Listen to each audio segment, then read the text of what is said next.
All right, guys, we're back. Block Party, back is off season. I'm your host, Mike Wahle. Thanks for watching. Our show is always sponsored by Bet Online. Let's get into this. Our biggest betting weekend of the year is finally here. Super Bowl, what is this, 59? Which means more updated odds and props for your Super Sunday. Bet Online is the world's most trusted betting platform and your number one source for online betting. We have hundreds of prop bets, MVP odds, and exclusive in-game live betting. BetOnline is your ultimate game day companion.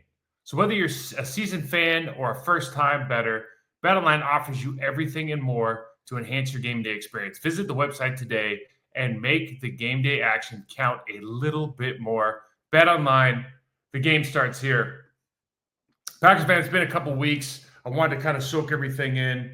Playoffs are going on, this, that, and the other. And, quite frankly, I'll just tell you my recollection of, after you lose a playoff game, you come in, you lose Sunday night, you come in Monday morning, you got the team goodbye, everyone's high, kind of giving each other hugs and this, that, and the other thing, wishing each other well. Obviously, there's some guys, there's not going to be the same group of guys in that building. So, and a lot of the guys are going to leave, or maybe you're one of those people that are going to leave.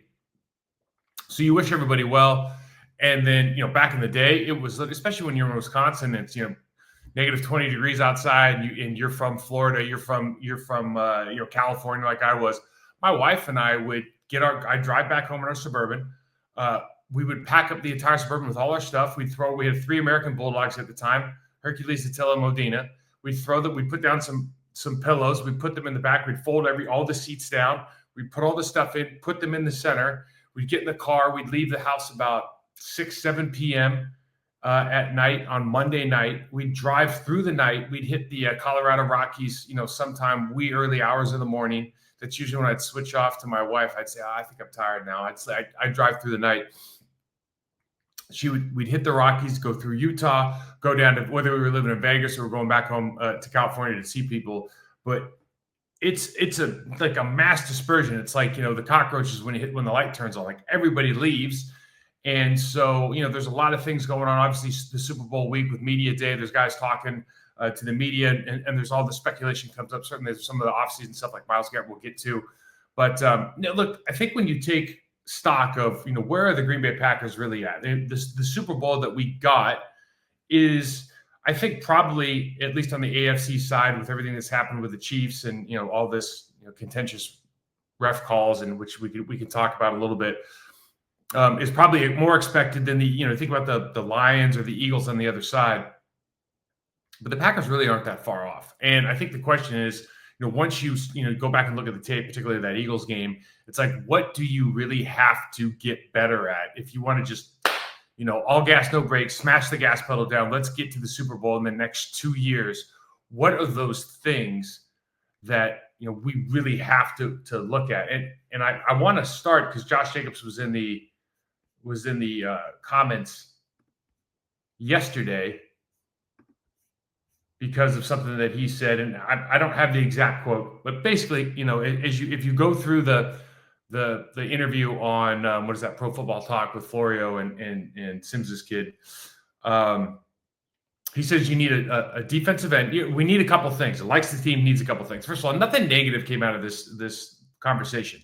When he was having that conversation, nothing negative comes out of it, right? First of all, this guy's just a winner who's come in as an automatic or by not immediate leader on the team, one of the better players in national football. For me, there's so many good running backs. Obviously, Saquon's at the top of the list. You got Christian McCaffrey, you got Bijan Robinson, you got Jahmyr Gibbs, Josh Jacobs, Derrick Henry. Josh Jacobs is in that conversation of guys that are really special. And quite frankly, you're looking at it now like you got him at a real discount. So, he's a Packer through and through. He wants the best for this team. And he says, hey, we need a defensive end, a defensive back, and a number 1 wide receiver. He also went on to say that he thinks that there's a number of the guys in the room and on the team that can take that role, but they do need to have a proven number 1. So there's a little bit of, okay, there's guys that can do it, but we do need a proven one. So what does that mean? Listen, as you break down the entirety of the season, I think the where most people's eyes are going to go are to the drops.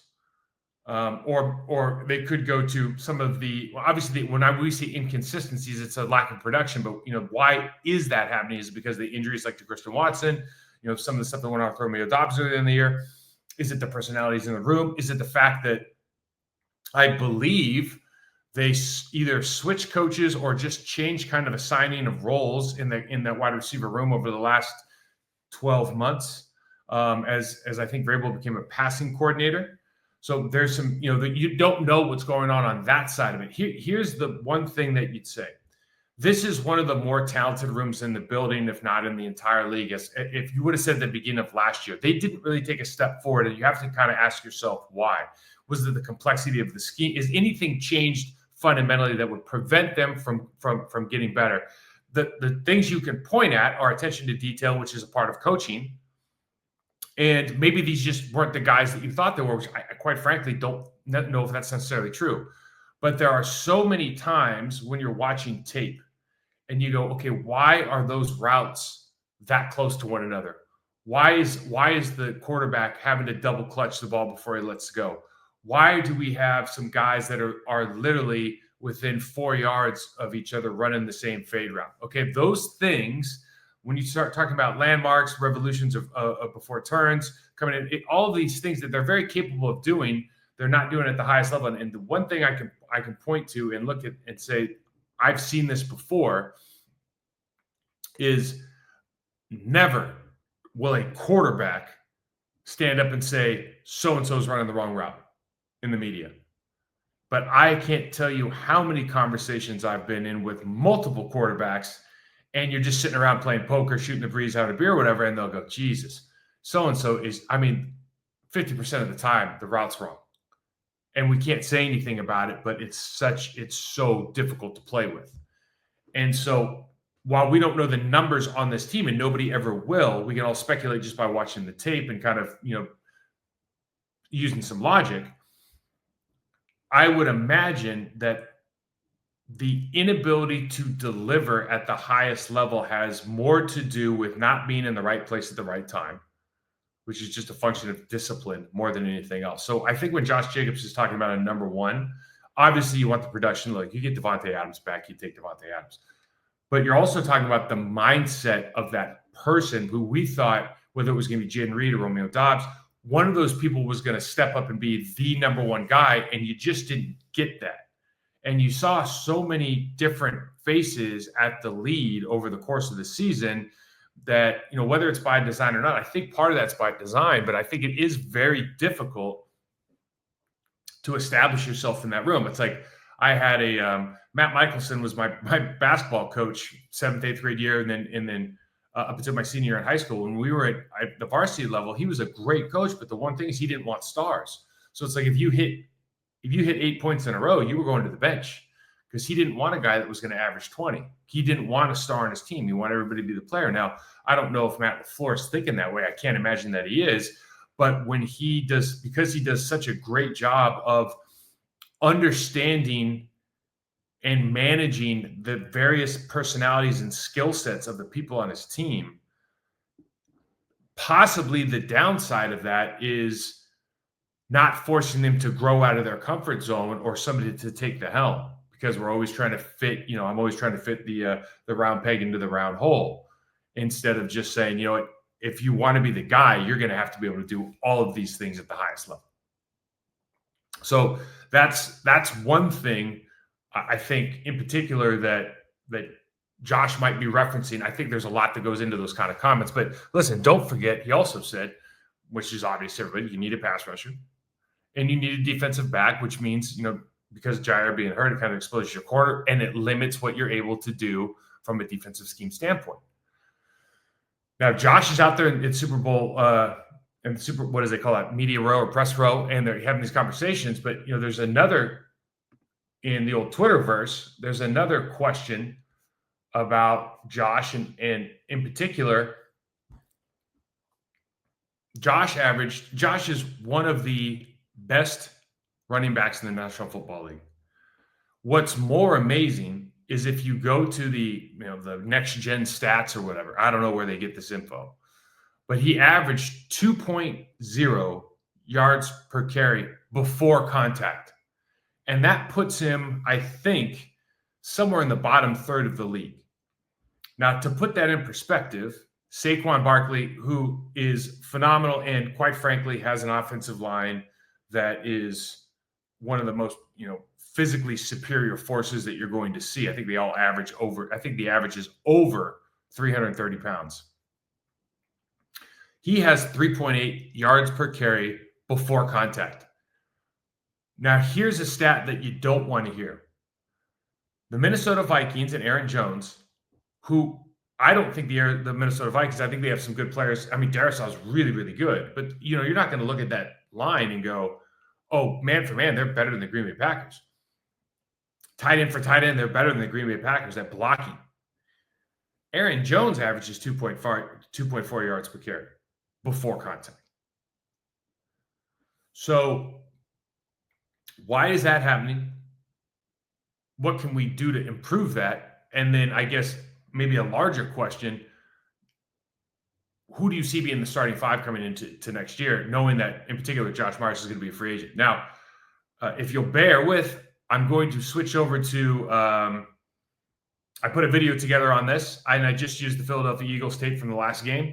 A lot of first down and second down runs. So a lot of running situations or mixed down situations that could be run, could be passed. So as you watch this, just think of a couple things as we break down one tape. Like I consider myself an expert in this, so that I'm very comfortable breaking down one tape, and I can go, all right, whether or not they won or lost is not as important as how they're doing things, because that will translate differently across different players. For example, when you're playing against one of the best defensive lines in the league and you take poor footwork, you're going to struggle. That might not be the case if you're playing against one of the worst, okay? So you have to kind of look at the process of what's going on here, and then those are the things that we're able to fix. Even seeing this small sample size, even playing against the best defense in the league, arguably, certainly one of the better box teams in the league, particularly the way that Zach Brown and company played at the second level. Jalen Carter, all those guys are so good. It's not that. It's how you go about your business that is going to determine how much better you can get in the offseason, maybe what those areas of opportunity are. So take a look at that, and we'll be right back. All right, guys, let's try to answer some of these questions. We're going to go through this last game and look at a couple things. One, the questions are, who's going to be the starting five in the offensive line next year? How can we improve this run game? As far as Josh Jacobs is only averaging, I think, 2 yards or less than 2 yards before contact. A lot of his magic is kind of happening at the point of attack. So let's just go through it. I think the first thing we need to look at, and the most obvious, especially, at least on road games, is this right here. It's just the way that we handle the shotgun. You put your center at a disadvantage. We can see it here when they go on a double count. They go up, down. And the Eagles shift immediately. Now they're shifting because that puts the center at a remarkable disadvantage as far as what his assignment's going to be, his footwork, and he's going to have to change that, almost in real time as he puts his head up, snaps the ball, makes it, kind of sees a new painting and makes a new decision. There's a lot of teams that are doing this differently. I think it would be helpful. Now let's just go through this first play. A lot of these are first and 10 and second and manageable runs. I wanted to do runs that weren't, obvious run situations, more mixed down situations. So let's take a look, go through here. Motion to the backfield. So you got a couple things going on. We're just going to run really the counter here. So at the point of attack, you have their man coming downhill pretty hard, and we're going to have to meet force with force. And the reality is we just don't at either point there. This is where I know our left guard gets hurt, but you just look at these points of contact. You have to win those battles. This isn't a stalemate game. You look at the point of attack with Zach Tom. Really good footwork by Zach, and then you're just looking for a little bit of help here. The problem is the way they go about business. Instead of engaging and really teeing off on the ball, you'd love to see him roll his hips and try to get moving off the line of scrimmage. So there's a little bit more room. You like to see the same thing with your right guard. Obviously, Tucker Kraft coming down and pushing here and trying to get up. He kind of pushes Zach off the ball. And these are just the kind of details you look at when you're trying to move humans. You got to move them off the spot. You try to get a yard of separation, at least from the defender in the line of scrimmage. That gives this a lot more space. So even if you do have, what are admittedly very violent blocks here by Elton Jenkins, And then I think that's Zach Brown coming down hitting our fullback. Like those are two things that can be stalemates if you can get movement at the line of scrimmage initially with the rest of the team. Another 1st and 10 look here. Got motion across. They shift again. So the Packers are doing a good job, I'd say, of trying to use that snap count, but you're still putting your center at a disadvantage where he can just make all the calls. And again, he's not he's not your top performer. So why don't you go ahead and put some of the burden maybe on 74 or 75, who, as they turn around and maybe give the hand signal, that makes it a lot easier for Josh. Doesn't really affect their stance.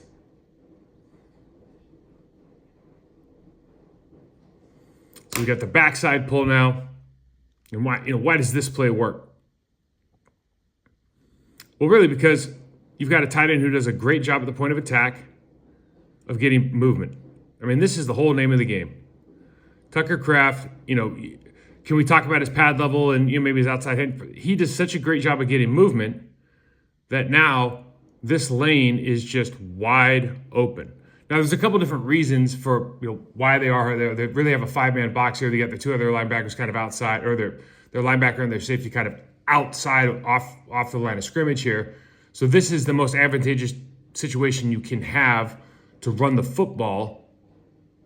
But having said that, still got to make some plays at the point of attack. Obviously, Bo Melton comes in, does a good job of digging out. Now we just completely miss on the second level defender.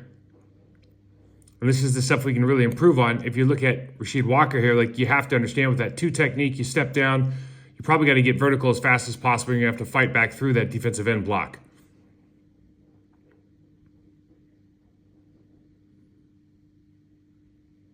And then the person who makes the play is the person who has to make the play. So we got a 2nd and 6 look here. Motion across, we've seen this. Obviously, you're in a position here, and a lot of these tight ends will kind of give you a tell of they're going backside. Is he tilted a little bit? Is he off the ball enough, off of Tucker Kraft enough here to get backside? If Tucker's going to go to his right, are they going to hit one another? There's a lot of these tips, tells, and tendencies that this defense is going to be able to look at. This is not just for the Packers, but really for anybody. But let's just take a look at the play. They do a good job of here. And again, Tucker Kraft just does such a nice job of getting right on his initial hat placement. So if you just take everything else out of the picture, look at 85, second step, a little bit long, and that's why he gets kind of bowed back, but really does a fantastic job of winning initially. You don't want to turn your body, you can just stay on that track. So what do I mean by that? You want to stay just like this right here, stay on that track, let that guy figure himself out. He's going to put his chest towards the sideline. That puts us in an advantageous situation. You got good angles here by Zach Tom. Really, the only problem here is they've decided to try to hook here at the right guard position and try to get through.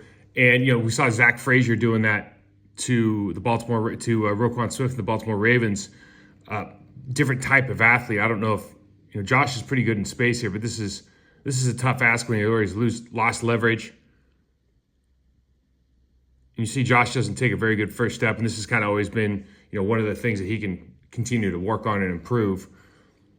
But as you go through this, that's just too much, too difficult an angle. And again, this is a negative. This should be a tackle for loss, but we've just got a really good running back. We go 1st and 10 here. Got motion across. Go back across that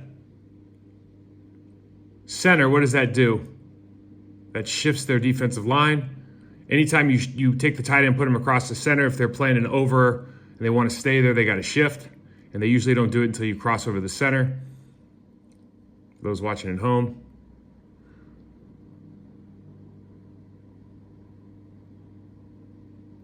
So Jenkins came out early this game, and that's obviously going to have an effect at that left guard position, and he's just such a critical piece of the puzzle here. So you get the backside down blocks. Everybody's just got really, quite frankly, these blocks are as easy as you're going to get. Here you're at the point of attack with your new left guard, and and your left tackle with an easy lead block. But because these guys end up playing almost like two gaps with this 2-eye and this 4-tech, Tucker Kraft doesn't really know where to go. And instead of just blowing up the hole, I mean, this is really just turns into a backside lead pull where if you see color here, you just take out color on your way up to the second level. But because we get, obviously, stiff-armed right here, the left guard position gets bowed back, got a problem. And it looks like your left tackle is not trying to move somebody. It looks like he's playing this like a backside play. This is where, just generally speaking, you don't have enough guys on, who of these players is trying to move a human off the spot? Really, I think 79's trying to, but he doesn't do a very good job. Nobody else really is. Everybody else is on a kind of a backside hinge look, regardless if they're backside or not. So we got another first down here. Tucker Kraft's not attached, but you wouldn't guess he's going backside just based on his vertical alignment from the left tackle.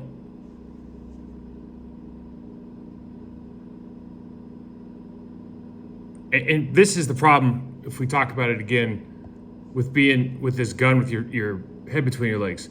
They do a quick shift. And look, Josh Myers does a great job here, but the result is he's position blocking. And now we watch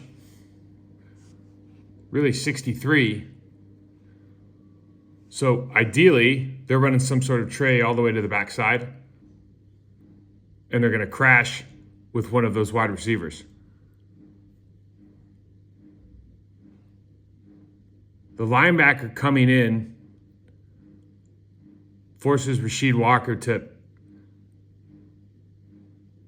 change his idea, and now he's in a spot where he's just really hurt himself because you've gone and put yourself in a horizontal plane instead of trying to rise up. So now you're going to get pushed down by that defensive end. You're never going to get up to Zach Braun there.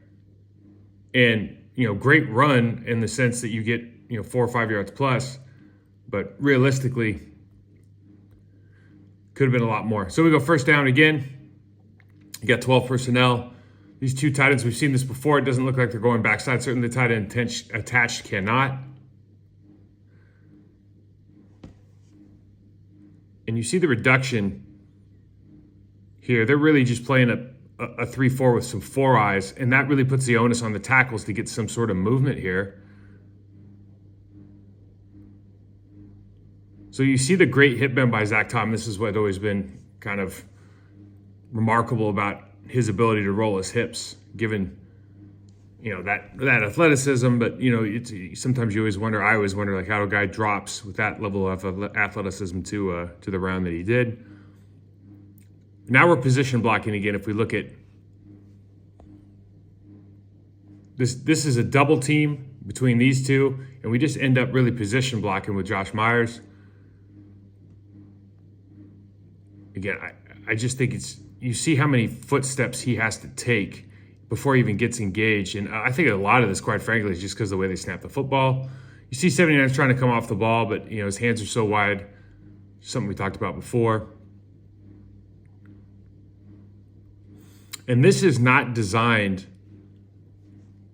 for him to turn his ass into a hole like that. We want to stay square to the line of scrimmage, and we can kind of force that defensive tackle one side or the other with our hat placement, but we want to stay vertical because now you've given Josh Jacobs, you've cut off literally half the field.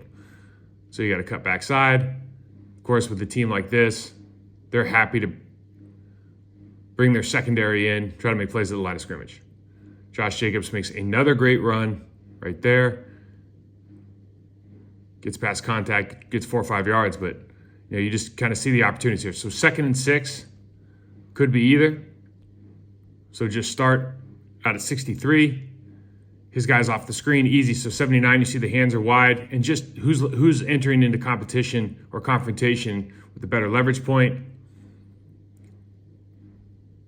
Go over to Josh. Josh does a good job of setting that post. You want to lean back in. But where's the violence? You just want, again, there's just a lot of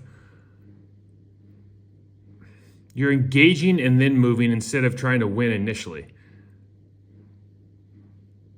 Sean Ryan, same idea. You're engaging and then hoping that you're going to be able to strength him, hopping into your contact. I mean, this is a very basic, footwork technique in the National Football League.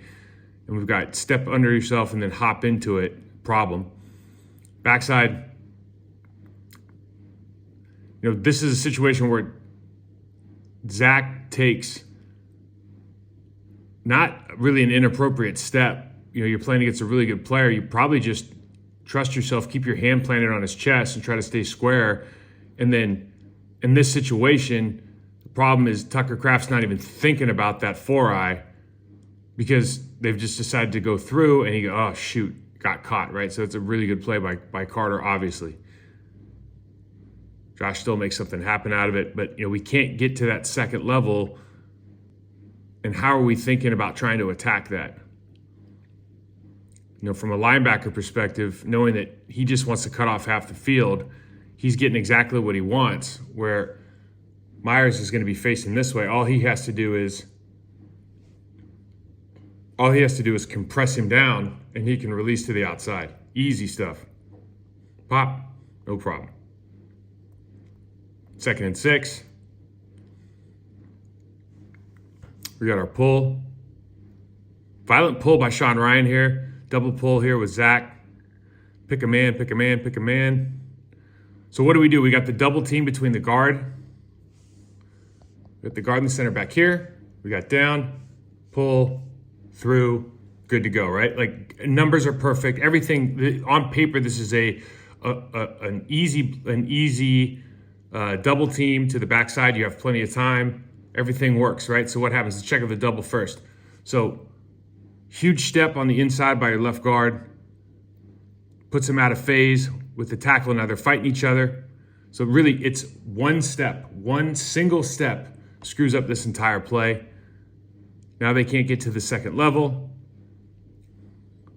You go to Tucker Kraft. Steps underneath himself, but he's trying to step direct here. Linebacker makes a great play. How do you get better if you're Tucker Kraft? Well, you take a leverage step towards your opponent. Problems. 1st and 15. Hey guys, as we're watching this, just keep thinking about. We haven't seen this defensive line is as good as they get. And we haven't seen anybody getting dismantled. We're just not moving humans. And a lot of that just has to do with footwork, body position, and just kind of general demeanor. So we got 2 in the backfield. Jaden Reed goes out in motion. This is a great get off by 63. We talked about this right after the game.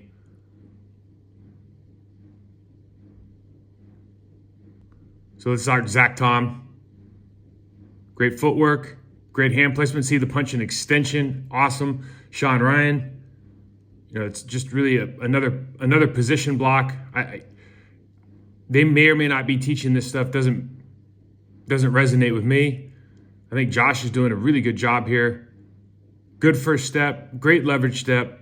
Gets into the guy and really just tries to drive. This is whether the guy tries to fight off, this is a huge win because you got the guy going the wrong direction, okay? Good job backside. We always talk about Rasheed, but then you look at first step by your left guard. You want to get 1-2 and out of there. It looks like he got held. Fantastic. We get the shift again because of now we've worked to a different look with the center. So you got to look up, head fake, go.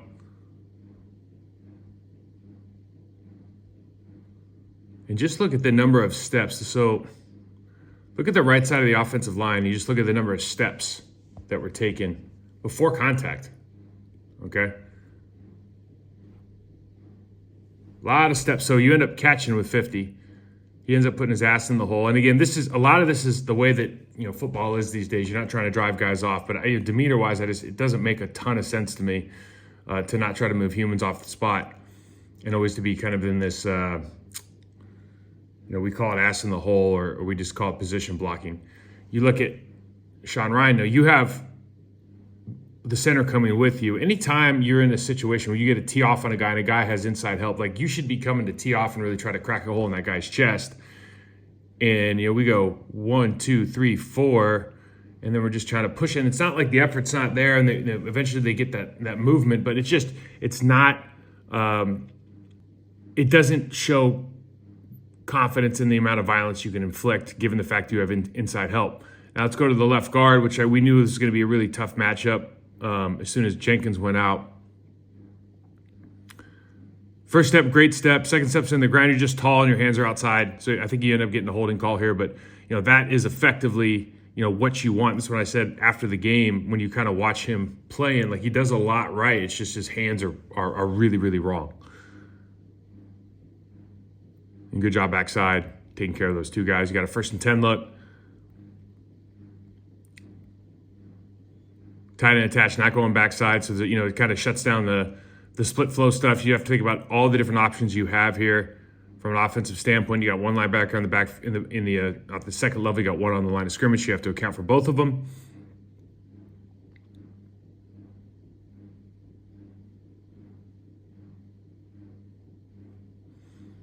And this is just I don't know if this is a mistake by the Philadelphia Eagles, but you just kind of, when you look at this leverage that we have over here, it's remarkable that they would allow this.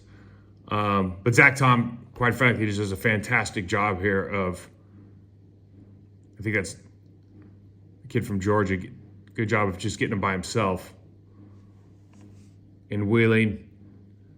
Tucker Kraft getting up to the second level. And really, the only thing at the second level is you don't need to stop the guy from going out there. You just need to drive him with your head outside, and he'll force his way to the sideline, in which case you get 5 more yards of movement, and he doesn't recoil off you. Great job of Romeo Dobbs here coming in, man. That was awesome. You see the split? See the split here? Really running a 6-man box versus 12. They're going to bring that 7th man in via safety down on the left side here. Same story here at the right guard position. Let's just focus on, what's going on in here. This is going to be kind of a downhill inside run. We got step 2. You have this opportunity on a 2-eye to really tee off here. You got your center coming with you. But we're not doing that.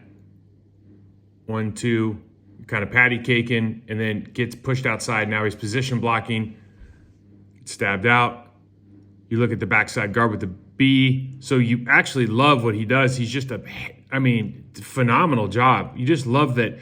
The biggest thing here is you take your first step and your second step gets back on the rail. So that really helps that backside tackle. See that? Gets back on the rail. Now we just call this a car crash, right? You're just going to have this 90-degree turn, run right into the guy. Fantastic job. Guy who makes the play is the guy who has to make the play. 2nd and 6 run. 12 personnel again. Now instead of going attached on the backside, they're going to go combo. Instead of releasing on the backside, they're going to go combo with the tight ends. Not really delivering a blow there because of his footwork, Tucker Kraft, but I think generally speaking, you feel good about what they're doing. You'd love to see them come off and see that and hit that safety instead. Let's look at Zach Tom. You're dealing with a really, really good player here, first of all. But you can see the pad level is the problem. With Zach on the backside, footwork's fantastic. It's just strictly a pad work problem. Good job by Sean Ryan, trying to measure up a little bit. Obviously, the faster you get up there, the better. This is one of the better, this is unfortunate, this is one of the better blocked plays, except for Zach maybe, that you'll find as far as these guys coming off the ball trying to move humans. But, they just don't have an answer for that safety coming down. They can't, on the fly, kind of replace block with 85 and 88. 1st and 10 run. Again, they come across. Let's see if they're going to shift. They don't shift.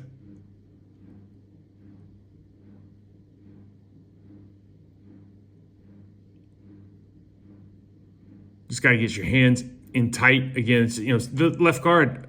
You really like his footwork, body position. It's just hands. Get your hands in tight so you can do something here.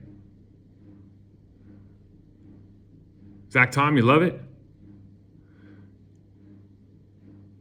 Sean Ryan, you like your feet better from hey, I'm trying to get to that guy and move him off the spot. Inside hands working for you, outside hands not. Josh coming up, fair enough. Good drive on the backside. Really well blocked play,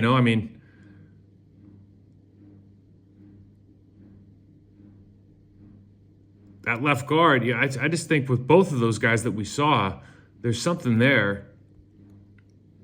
Just have to work a little bit on the details.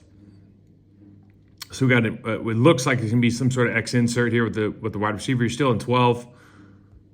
We go this side. Sorry, here we go.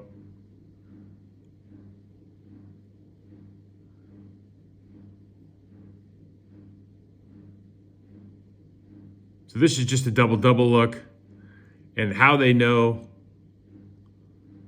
to go take 63 and tray him here, I'm not sure. He turns back into the block, which makes it more difficult. It looks like this is just good old-fashioned kick. You see on the right side of the line, everybody's just trying to push out. Left guard's got the hard block here. Does a good job of just tying him up. Again, if you maintain pressure, you see he's not going forward with that second step. You'd love to see him go forward and really try to strike through, but great finish. Great finish by the guard.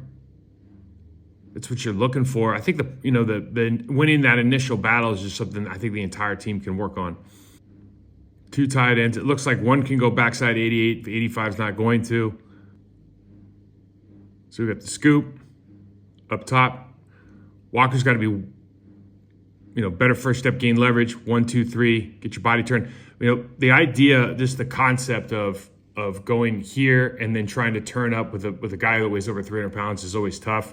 You'd love to see this maybe a little bit arc more and come like that, so that he can keep his shoulders square and not miss this run through. Fantastic job by the left guard here. Just by extending, you don't like that second step, but man, what a job of extending that guy up and getting 4 yards moving off the line of scrimmage. Again, I'm not sure what's going on with the wide receiver here, but the guy that has to make the play makes the play. This is, ideally with Josh is doing everything right. You don't turn back. This is exactly what you want. We just hurt ourselves at the tight end position here. It's tough for those guys to play out of 2 and facing a defensive end that's built for, hands winning inside of the run game. At this stage, this should not be, just looking at the stance, the demeanor of that 3 technique and that defensive end on the left side, we should know that they're spiking. Obviously, the guys on the line of scrimmage, but I'm just talking about stance and demeanor. That should be very obvious. So this is where you need to be able to make a call and have a better line of communication, because you leave your tight end out to dry here a little bit. Let's take away everything else. Now, ideally, you'd like to see Sean Ryan just go in and just knock the shit out of that guy, because he's going to inevitably make the play and you can't get around him. So if you can't get around him, go through him. But that happens pretty quick. So 2nd and 10 run. And again, I just think you're making the game hard for Josh. It's a difficult block regardless, but just think about having to, reorient yourself. Your head's between your legs. You reorient yourself. Jalen Carter wants to go inside. It's just a lot to ask. It's just a lot to ask. There's no guy doesn't make the play. Josh does. It's fantastic. But these are the kind of things I think, just a very, very simple way to help the team improve. Good job, second level. Good job at the linebacker level. Good job first step with Rasheed Walker. Good job fighting through it. Good one to end on. So I hope you enjoyed that. Again, there's a lot going on there. I tried to just do that a little more casually, do it right on the screen, make it a little bit easier. So you have the question of how are you going to improve? Well, you saw a number of things in there. One, half the time we're kind of in my opinion, you're putting your center, regardless of who it is, in a disadvantage with the way they snap the football. And you see the hesitancy that he comes off with. So Josh has good feet, but there's so many times where you're trying to reorient yourself, and the guy you're playing against is really good. Like, that's going to affect your ability to drive him off the ball. You saw that more often than not, especially as you maybe take a larger view of the entire season. Just the general demeanor of the team. Are we trying to cover up guys, or are we trying to move humans off the spot, right? There's just two fundamental ways you think about it from a lineman's perspective. I don't want to miss, or I want to drive the guy. I want to move this human off the spot. And I think we can really do that comes down to, one, how you draft. Are you drafting guys that have that mentality? Like, for example, this is a very easy one and a very obvious one, but Penei Sewell is not interested in covering you up. Penei Sewell is interested in moving you to a place you don't want to go, right? And he was been that way probably since he's in high school. So you can find those guys, and we have some of those guys for sure. But then you also have to coach and develop that by giving those guys the confidence that, hey, our footwork, our body position, our profile, we're going to teach us that you should be pre-snap always super confident that you're not going to miss. Because what are the two things that linemen what are the two confidence sources that they need the most? One, that in the run game, they don't just miss their opponent, they don't whiff. And then two, they don't get bull rushed into the quarterback's lap in the pass pro. So, like, if you could give them those two skills, and everything else didn't matter. You didn't teach anything else for the rest of the year. You gave them those two skills. I know that I can't get bull rushed, and I know that I'll never miss this guy. You're going to have some pretty good offensive linemen. I mean, they're going to start thinking for themselves. They're going to have a lot more confidence coming off the ball. You're going to get some dogs. So preaching the fundamentals, understanding the details of the sport, and just really adhering to those little things that make a big difference like they did on the film, I think will make these guys better. Now, to the question of who's actually going to be the starting five, Josh Myers is very well received and well loved in that locker room and in the meeting rooms. If I'm being honest, I think he'll make more money somewhere else, and it might be that time in his career where it's time to go somewhere else. I can't imagine Goody is going to overpay in this market for Josh. And because of that, you just have to wish him well. And who's the next guy? They drafted Jacob Monk last year. He might be ready to go. He's undersized, but he's got better footwork, better leverage, and he can certainly be one of those guys that you put in and think a little bit more of a people mover, okay? Despite the penalties that we saw in that Eagles game in particular, I might get skewered for this. I actually like what we saw from that rookie Glover and then the free agent from 23, Telford. I liked what I saw. I showed it on the tape. Are the hands terrible? Absolutely. Is the footwork good? What's the hard stuff about playing offensive line? Footwork, hip hinge, body position, angle of departure into contact. Those things they're all pretty good at, and they did a pretty good job. Particularly, you look at those double teams; they get the comeback. They do a really good job being the bumper. They get off to the second level well. Like, I liked a lot of the stuff you see there. There's obviously work to be done, but I think both those guys can play. One of those guys is rookie. In fact, if you think about Monk, obviously Jordan Morgan, the first round pick, and Glover, they're all rookies, and then Telford's a second year guy. So the jump in this offseason, if they get with the right people and they really dramatically and drastically improve some of their just initial footwork and technique, I think all of those guys have a real chance if there's an opening at either the center or the guard position. What does that look like? Obviously, you can move Sean Ryan in. If you really liked Glover or Telford and you really liked him, you could move Elton Jenkins, or you could move Elton to right guard and move Sean in. Like, I see those guards as being somewhat interchangeable. Although I think Elton Jenkins is a really, really good football player. I think he's just as good if you give him the entire offseason on the right side. I think he might be just as good if you give him the entire offseason at center, as far as being effective in what you're trying to accomplish. And maybe one of those bigger guys, Glover in particular, maybe he's better at moving humans off the spot at the guard position than Jenkins is. So you might get something there. It's a really interesting thought experiment The one thing you have to understand is I don't see the Packers not giving Jordan Morgan every opportunity to start this upcoming season.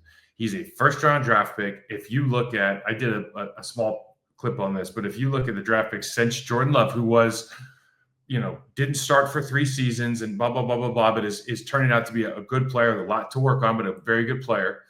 You've got Stokes, you've got Walker, you've got Wyatt, you got Lucas Van Ness, and you got Jordan Morgan. Now, some of those guys are starting.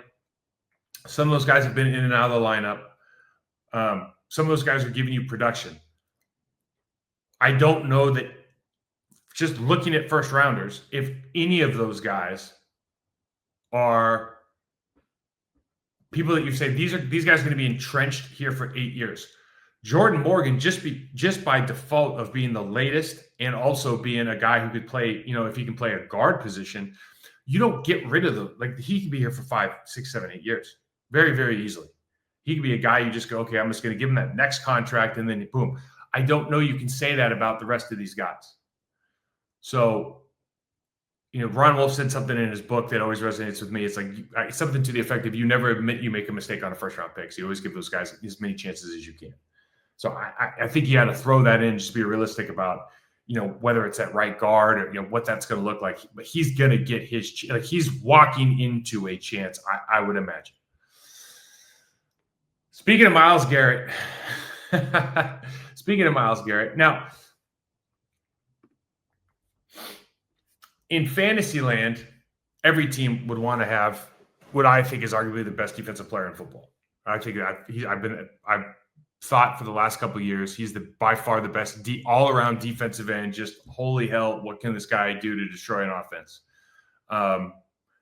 It would definitively change how the Packers are viewed defensively. What's the first thing that Josh Jacobs said? We need a defensive end. Okay. Well, not only would you get a defensive end, you would get a defensive end that would probably double the production of any other player you have on the defensive line. The question is, what would it cost? We can talk about cap in a second, but let's think about just from a trade deal. And I know there's numbers out there, but if you were to look at, Stokes, Wyatt, Walker, Van Ness, Morgan as your last, 5 years of picks, 4 years of picks? 4 years of picks. I would trade, and I think all those guys are contributing. They're good NFL players, right? But Myles, there's very rarely, this is a Reggie White moment. Very rarely do you get an opportunity to get arguably the best defensive end in his generation to come to your team. I would trade at least 2 or 3 of those guys right off the bat. And if that meant just based on the last 4 years and how you've drafted in the first round, would I trade my next 2 first-round picks to get Myles Garrett when he's 27 years old and I could renegotiate his contract, although I think he has multiple years left on it? Yeah, I would do it, and I wouldn't think twice about it. If I did nothing else for the offseason, except tried to draft the defensive back, draft a wide receiver, draft another offensive lineman, you'd feel like, man, I got an A+ for this offseason, because they really don't need that much. And I can't overemphasize what a difference it would make if you had a guy who, it really doesn't matter if you're trying to game plan for Myles Garrett or not, because Myles can play literally every position across the offensive line. You want to beat the left tackle? Okay, you put the running back over there to chip. Okay, moves over to the right. I'm going to chip both sides. Okay, I'll go in and play against the guards. You cannot hide from this guy. And because of that, he is always going to have numbers. And he's just going to enhance what they're able to do in the secondary from a passing perspective. So you don't need the DB if you get this guy. And I know a lot of guys are throwing around, Khalil Mack. Khalil's a hell of a good player, but Khalil's also, he just was thinking about retiring. It's like, why have a 1-year solution? Because if a guy's already thought about retiring, it's that thought is not going anywhere. And so if he's already thinking about that, let's go ahead and wish you the best of luck. I mean, you want to sign a 1-year deal, then you got the same problem next year. where right now you could do something that will change the outcome of this franchise, I guaranteed, for the next 2 to 3 years. Now, the Packers have about $42 million in cap space today, give or take. Garrett's sitting on, I want to say, $19 million for 2025. There's a bunch of dead money and blah, blah, blah, blah, blah. You're likely going to have to renegotiate his contract. But again, here's the thing. He is the best defensive player in the National Football League. I mean, depending on how, for an offensive lineman, he's the one guy, or Chris Jones, where you go, holy, okay, we got a real problem. It's the equivalent, and I don't say this lightly, we brought in Reggie White. It made a huge difference in this franchise, right? Kind of a generational type pass rusher. What is it worth? And I guess the bigger question is, do you think the Packers are one big move away? And the answer for me is, with the development of the guys on offense, yes, you're one big player away if it's the pass rushing defensive end on defense. So the last couple, we just got biggest questions heading into the 2025 season. And I think everybody's asked this question. I just kind of brought it up without meaning to. Do the Packers need to change their draft strategy, especially in the first round? Is this kind of, or as you look at, even the offensive line, is it a development issue, or are they just kind of missing the boat on the personalities? I'll say this, and I didn't know this until I moved teams. I went to another team when I was playing, and I had been in Green Bay, and we did not have, I've said this before, we didn't have guys who were just go to biker bars and, smoke Pall Malls, like tough guys. But all of especially Marco and Mike, and then there's the confidence that a super athlete like Chad had, and just, Mark Tauscher, just a guy who still, defies so many things, could not get beat, was unbeatable, I had that confidence. But we had a group that had such a level of confidence and conditioning that we could, because a lot of this, finishing, being a fourth quarter team, all of that, a lot of it has to do with can you breathe in the fourth quarter? I went to another team though, and everybody had a little bit of asshole in them. And I think you need that. And you see with most of the good guys, they got a little bit of asshole to them.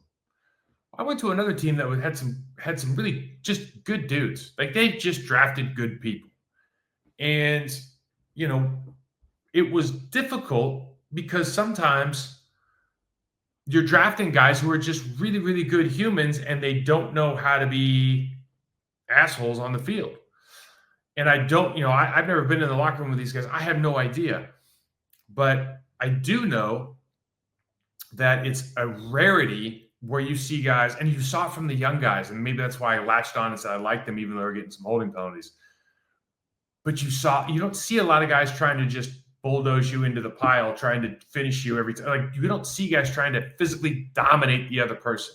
If it so happens that the guy has a bad foot, a bad step, and he's off balance and it worked, okay, great. But it's am I trying to just punish you every time I get a chance to punish you? Because I showed it in the tape, there are very specific times based on scheme and alignment where you should be trying to punish people.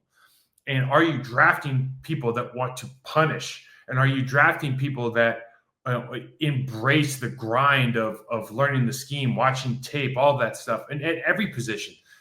I don't know the answer to that, but I would say that the philosophy that it seems like they're having, and especially in the first round, of let's bring in guys who are projects, when time shows, history tells that there have been players available who can come in and have an immediate, long-lasting impact that are still there on the draft board. That's a really, really tough one to reconcile for a guy who's done a phenomenal job in almost every way with Goody. So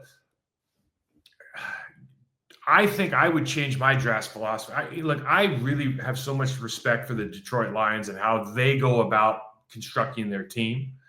And just the idea of I'm going to take what I think is the best football player that fits the needs of our team. I don't care what the position is. I love that. I don't care what everybody else says, because look at how many great players they have.